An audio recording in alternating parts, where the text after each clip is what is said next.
In the heart of the Evans Empire, a highly unusual recruitment notice is pinned to the grand bulletin board, instantly drawing a crowd of anxious, whispering onlookers. This isn't just an ordinary job posting. It is a direct summon to join the elite royal guard, serving directly under the absolute command of Archduke Curtis Chenberg. To the seasoned soldiers of the Empire, applying for this position isn't viewed as a golden opportunity. It is considered a guaranteed suicide mission. The Archduke's reputation precedes him. Dark rumors paint him as a ruthless, hot-tempered tyrant who rules his subordinates with an iron fist. But standing among the terrified, hesitant crowd is one brave, or perhaps completely delusional girl, with striking blue hair who decides to take the plunge. Her name is Chloe. Despite the frantic, desperate pleas of her friends who beg her to reconsider her literal death wish, Chloe's expression remains unwavering. Her motivation is simple: because every other sane person in the military completely rejected the terrifying job, the desperate recruiters have attached a massive, life-changing 200% quarterly bonus to the position. For Chloe, securing this role means her impoverished, shivering family will never have to worry about starving in the streets or freezing in the brutal winters ever again. In her mind, just surviving a single year under the Archduke's command would be more than enough to secure their future. She naively hopes that the infamous Archduke might not actually be as cruel as rumors suggest. As long as her family is fed, she convinces herself she isn't afraid of anything. But the harsh reality of military life hits her like a freight train. Within weeks, Chloe finds herself deeply and profoundly regretting her life choices. Under the Archduke's tyrannical rule, she is forced to obey his every command without question or hesitation. Curtis is incredibly strict, rigid, and intensely intimidating, and it quickly becomes apparent that his absolute favorite activity in the world is roll call. The guards are forced to line up in perfect formation, keeping their heads bowed in complete submission. It is a known fact around the barracks that absolutely no one lasts more than 2 months under his suffocating command. For Curtis, roll call isn't just about taking attendance. It is a brutal, calculated disciplinary measure meant to break their spirits. Chloe finds her new daily routine almost impossible to endure, especially after being forced to work grueling, mind-numbing late shifts surrounded by mountains of endless paperwork. She absolutely despises her new boss. Even his most elite, closest aides are forced to follow his completely exhausting orders. Curtis is a relentless, unstoppable workaholic who operates day and night without rest, and his unfortunate assistants are expected to keep up with his impossible pace. If a guard dares to as much as close their eyes or fall asleep on duty, they are absolutely guaranteed to face severe punishment. Chloe tries desperately to brush off her growing thoughts of rebellion and mutiny by constantly reminding herself of the incredibly fat paycheck waiting for her. Miraculously, she manages to survive in this living hell for 3 long months. There are days where she genuinely fantasizes about committing high treason and assassinating the Archduke right at his desk, but she always manages to control her temper. She still bitterly remembers the one time she dared to make a lighthearted joke and laugh in his presence. He ruthlessly cut her hard-earned salary as a swift punishment. As soon as Chloe is zoned out at her desk, daydreaming about his inevitable demise, the Archduke abruptly interrupts her thoughts with a new, unexpected order. He commands her to serve as his personal, primary assistant at an upcoming, highly prestigious diplomatic banquet. When Chloe awkwardly points out that she doesn't own a single evening gown suitable for such a high society event, Curtis doesn't even blink. He simply orders her to wear her standard-issue Royal Guard uniform. The grand banquet is set for 6 p.m. at the Archduke's massive, sprawling estate. Chloe arrives perfectly on time and is greeted by the head butler, gazing around the luxurious mansion in absolute awe. But as she takes in the opulent decorations, she begins to wonder why the Archduke so strictly insisted on bringing a female military officer as his +1. It doesn't take long for her to realize the banquet's true hidden purpose. This massive event is a meticulously planned setup to find the Archduke a bride. This is the exact moment he is supposed to formally meet Lady Isabel of Glintern. Chloe silently thinks to herself that despite his glaring personality flaws and terrifying demeanor, a man of his immense wealth and status has plenty of great romantic options. Curtis is waiting near the grand hall for his prospective high society bride, but the moment he spots Chloe walking in, his face twists in absolute fury. Chloe is wearing the same exact pristine military uniform as him, but the difference in their appearance is staggering. Amidst the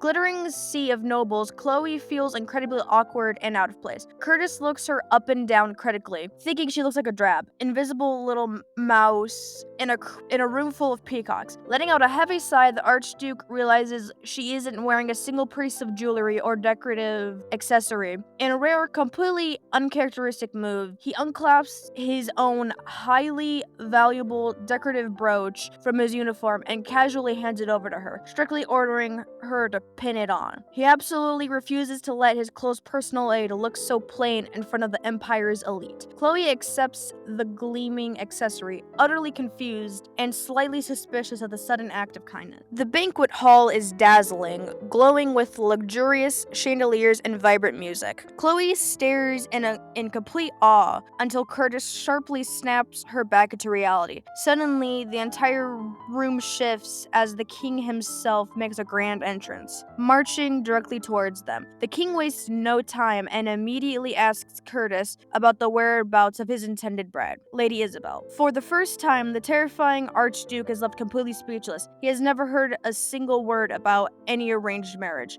and neither has Chloe. A heavy, suffocating tension fills the air as the king and the Archduke engage in a silent, intense standoff. The king absolutely refuses to listen to any of Curtis' excuses or deflections. Thinking fast, Curtis introduces Chloe to the king, not just as a guard, but his closest aide. Chloe certainly didn't expect this sudden, massive plot twist, but as she watches the unflappable Archduke squirm under the king's pressure, a wicked realization dawns on her. This is her golden chance. After months of grueling labor and unpaid overtime, she could finally get her sweet revenge and punish the arrogant bastard. She desperately wants to see the proud man grovel at her feet. Curtis is a notorious perfectionist who previously caught Chloe slacking off, viciously forcing her to write endless reports and work punishing overtime hours. But now the tables have spectacularly turned. Chloe realizes this is the very first time the notoriously proud Archduke has ever faced such a public humiliation, especially from a low-ranking female subordinate. Her ultimate dream of seeing him sweat is finally coming true. Desperate to escape the king's forced arranged marriage, the Archduke abruptly shifts his demeanor. Right in front of the king, he begins acting incredibly affectionate towards Chloe. He boldly claims that Chloe is actually his one true love, speaking in a tone so completely out of character that a horrified Chloe has to literally kick him under the dining table just to make him stop. But Curtis doesn't back down. He interrupts her protest, reaching out to grab her hand under the table. He squeezes her fingers tightly, putting on a dead serious face. Leaning in close, Curtis whispers a completely desperate, rapid-fire offer directly into her ear. A massive special bonus, a guaranteed fast-track promotion, exclusive VIP privileges, fully paid holidays, and a staggering, prominent salary increase. Chloe's eyes widen. She instantly realizes that in this high-stakes political chess game, she suddenly holds all the cards, but before she agrees to commit high treason, she needs to know exactly why the Archduke is choosing a broke commoner over a high society noblewoman. The truth is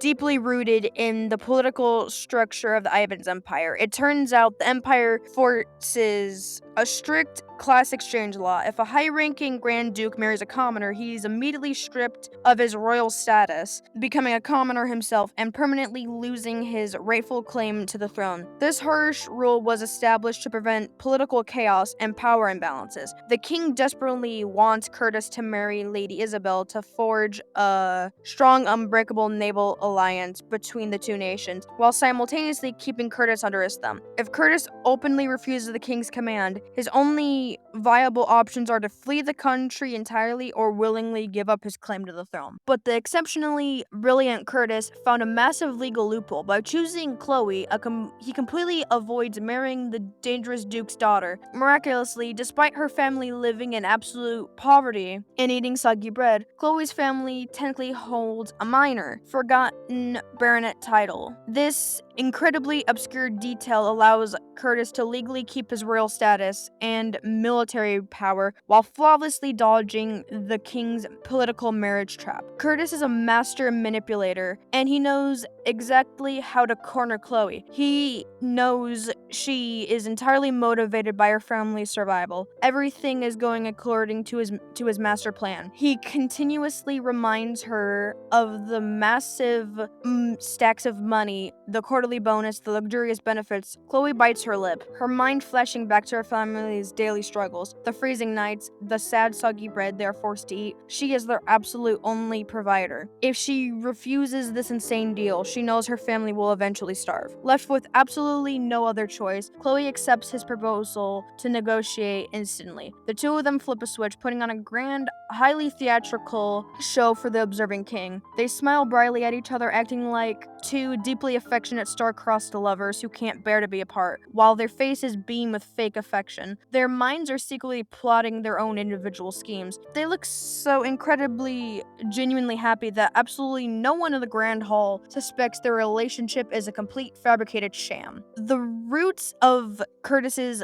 complicated royal standing run deep. He was born to the King of Ivans and the Princess of Glenturn. His mother was a brilliantly strategic woman who absolutely refused to let her son die as a pawn in a brutal war. She legally demanded that her son hold official royal status in both countries, granting him unprecedented dual citizenship. The problem for the current king, Curtis grew up to be exceptionally brilliant, highly capable, and fiercely independent. He willingly joined the military as an archduke. He still holds a remarkably strong legitimate claim to the throne. This reality puts immense, crushing pressure on the king, who desperately needs to neutralize Curtis's growing military influence. The king's ultimate master plan was to marry him off to Lady Isabel to merge their power, but Curtis is a fiercely stubborn and absolutely refuses to be used as a political pawn. And now he has the perfect excuse. He boldly claims to the king that he already has someone deeply rooted in his heart. Even though Curtis wasn't entirely sure if Chloe would play along, she instantly proves to be a phenomenal, terrifyingly convincing actress. She accepts his accessories and plays the part of the devoted lover perfectly. Curtis honestly didn't expect his rebellious subordinate to be so compliant, but as Chloe smiles for the king, she suddenly realizes the sheer terrifying gravity of the whole situation she just agreed to. Signing a fake marriage to deceive the crown is essentially an act of high treason against the king himself. The king is suspicious of this sudden, incredibly convenient romance. He narrows his eyes sternly and demands to know exactly why they should keep their deep love a secret for so long. Chloe didn't miss a beat. She smoothly and confidently covers for both of them, softly claiming she was simply unsure of the Archduke's true feelings until this very moment. Curtis tries his absolute hardest to keep a straight face as his subordinate puts on the literal performance of a lifetime to ensure the king doesn't uncover their sham. But the king is no fool. Chloe subtly glances at Curtis, warning him with her eyes not to break character. But no matter how hard they try to sell their epic, passionate romance, the king simply isn't buying a word of it. Their brilliant plan is failing. If they can't convince the monarch right here and now, Curtis will be forced to marry Isabella,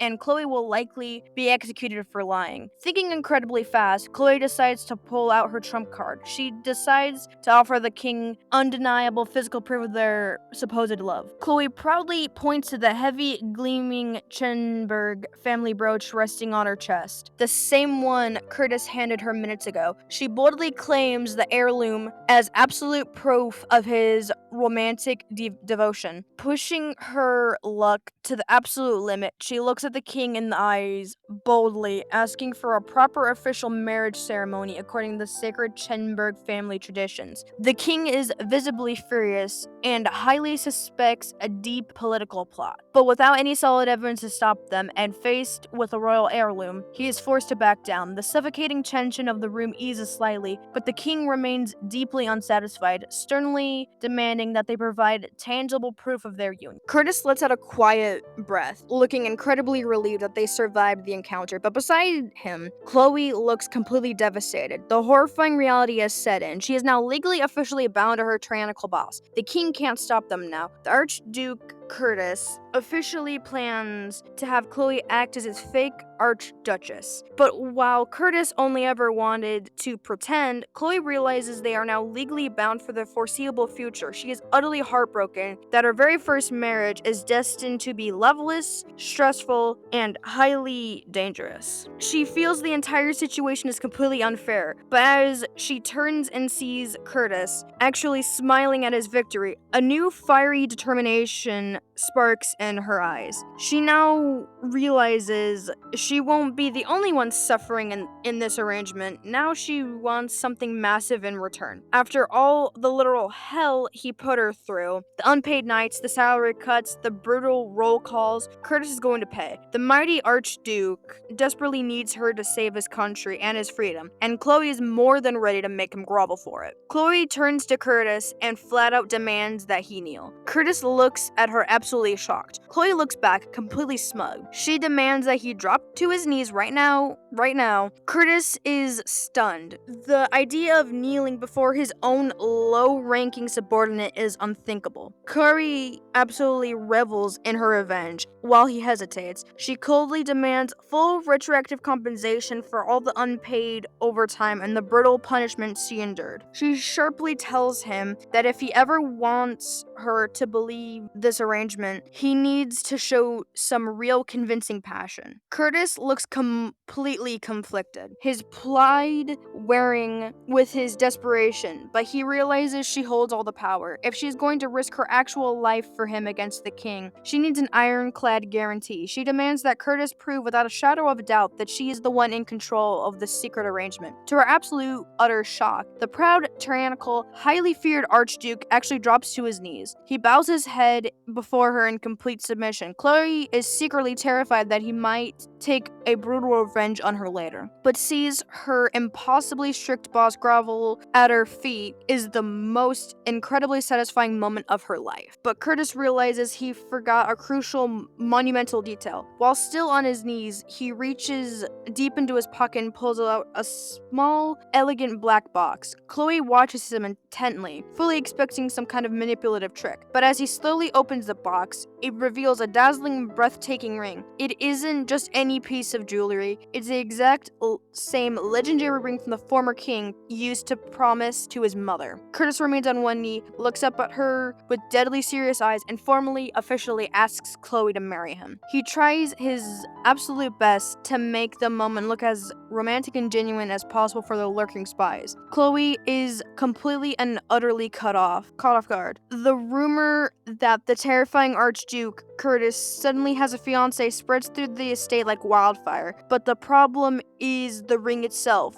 The glowing gem inside the box is known as the Flame of Divinity, a highly sacred, legendary royal marriage ring. The situation has instantly escalated far beyond a simple, easily broken fake engagement. Chloe looks absolutely horrified. If a romantic fairy tale proposal was Chloe's ultimate desire, Curtis just delivered it perfectly. But Chloe isn't swooning, she's panicking. Being publicly given a sacred, irreplaceable family heirloom means she just made a massive, irreversible mistake. She didn't actually want him to formally propose. She just wanted to petty humiliate him by making him bow. Curtis, misreading the entire situation, genuinely thought she was demanding a real, highly publicized proposal. Curtis stands up, looking entirely confused by her horrified reaction. He tries to quickly figure out her true motives, completely unaware that she just wanted petty revenge for her unpaid wages. But now the catastrophic damage is done. They are officially publicly engaged with the sacred royal ring, and there is absolutely no turning back without facing execution. Chloe is shown looking incredibly stressed, her mind racing at 1,000,000 miles an hour. She has 3 younger dependent siblings and a deadbeat older brother to financially support. If she actually goes through this fake royal marriage, her fragile family will instantly become a prime target for angry, vindictive nobles and the king's assassins. She fiercely tells Curtis that absolutely no amount of money in the world is worth putting her siblings' lives in danger, but Curtis is completely desperate. He promises to personally handle the hostile nobles nobles and deploy his elite forces to protect her family, practically begging her to just accept the deal and save him. Curtis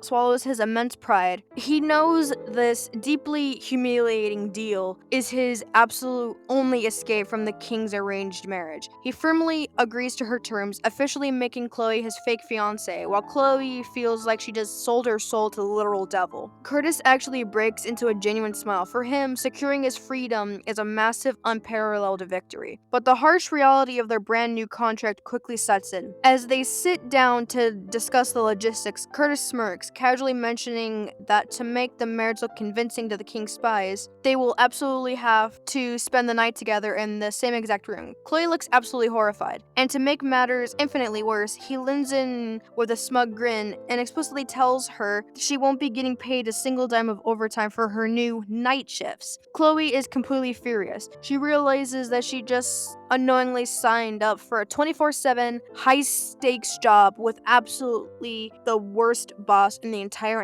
empire. News of the Archduke's sudden, highly suspicious engagement spreads through the estate like wildfire. Everyone in high society is in complete disbelief. Even Chloe's own younger sister, Leah, angrily confronts her, looking deeply skeptical. Leah knows Chloe far too well and immediately correctly suspects that her pragmatic sister is only doing this insane stunt for the money. Chloe can't even defend herself or explain the tenuous contract, so she silently accepts her sister's harsh judgment. The political machine moves fast, and the royal wedding is rushed to take place in just 7 days. With the public now thoroughly convinced, the rapid wedding preparations begin. Chloe's entire family is immediately relocated into the Archduke's luxurious sprawling estate. Her younger siblings are completely wide-eyed, having never seen such incredible wealth and luxury in their entire lives. While her family happily enjoys their new life, Chloe and Curtis sit down across from each other in his massive office to intensely hammer out the actual binding details of their secret contract. Chloe looks dead serious as she lists her absolute demands. She isn't taking any chance with this tyrant. She lies down her ironclad deal breakers. Condition 1, absolutely no unpaid overtime during the entire contract period. Curtis is a notorious obsessive workaholic who forces his staff to work through the night, so Chloe makes sure absolutely this boundary is legally ironclad. Condition 2, she demands a separate, massive, highly lucrative compensation fee for acting as his fake wife, completely on top of her regular military salary. And condition 3, in private behind closed doors, Curtis must actually listen to her and strictly follow her rules. Curtis listens, looking slightly annoyed, and thinks she's severely pushing her luck. But Chloe sharply reminds him that she is risking brutal execution for treason by lying directly to the king's face. Realizing she has a perfectly valid point, Curtis sighs and officially signs the contract, but there is a massive catch. To completely avoid suspicion from the estate's massive staff of servants, many of whom are confirmed spies planted directly by the king, they must sleep in the exact same bed. Chloe is incredibly nervous and visually sweating, but she fiercely sets a strict, non-negotiable boundary. They will sleep on exact opposite sides of the bed of the massive mattress, fully clothed at all times. With the financial logistics settled, it's time to sort out the wedding attire.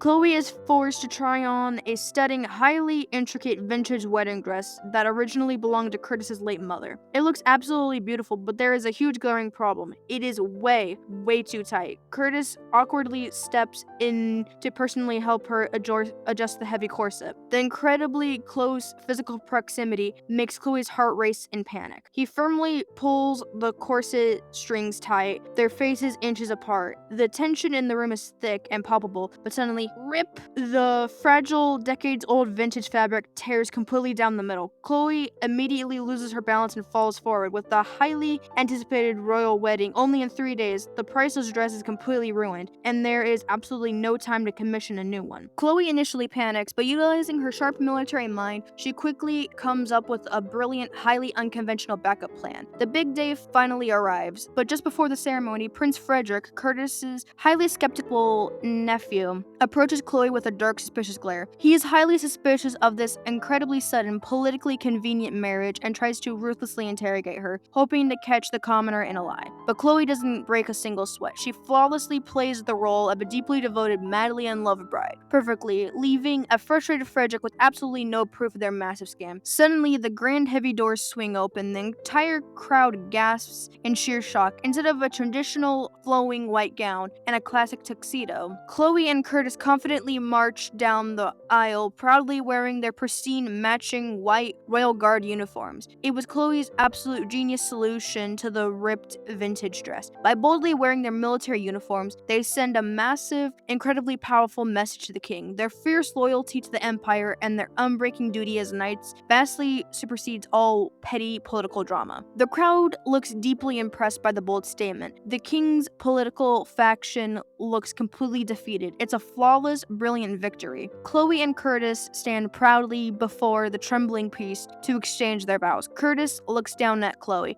genuinely and deeply impressed by her quick strategic thinking. As they formally exchange their wedding vows, Curtis gently places a beautiful, incredibly expensive diamond necklace around Chloe's neck, but he isn't done. He pulls out a small box and slowly reveals a ring that radiates a deep, magical glow. The entire massive hall instantly falls dead silent. It's the legendary Flame of Divinity, a priceless historical artifact and the exact ring of the former queen. Chloe looks absolutely shocked as Curtis slides the glowing ring onto her finger. She's internally screaming in sheer panic. This definitely wasn't part of the original plan. Giving her a royal magic artifact of this massive magnitude makes their fake marriage dangerously terrifying real to the public. But she knows she can't back out now without ruining everything. Curtis slides the ring onto her finger, and to perfectly seal their unbreakable treasonous pact, he pulls her closely for a passionate kiss. The moment the lavish ceremony officially ends, cut to them aggressively, violently brushing their teeth in a private room. They both found the forced kiss absolutely repulsive and highly uncomfortable, but they had to do it to make the sham look convincing. Spitting out toothpaste, Chloe immediately and loudly demands extra financial compensation for the severe emotional damage. Curtis chuckles and promises she'll get absolutely everything she wants once they finally survive the ordeal and get a quiet divorce.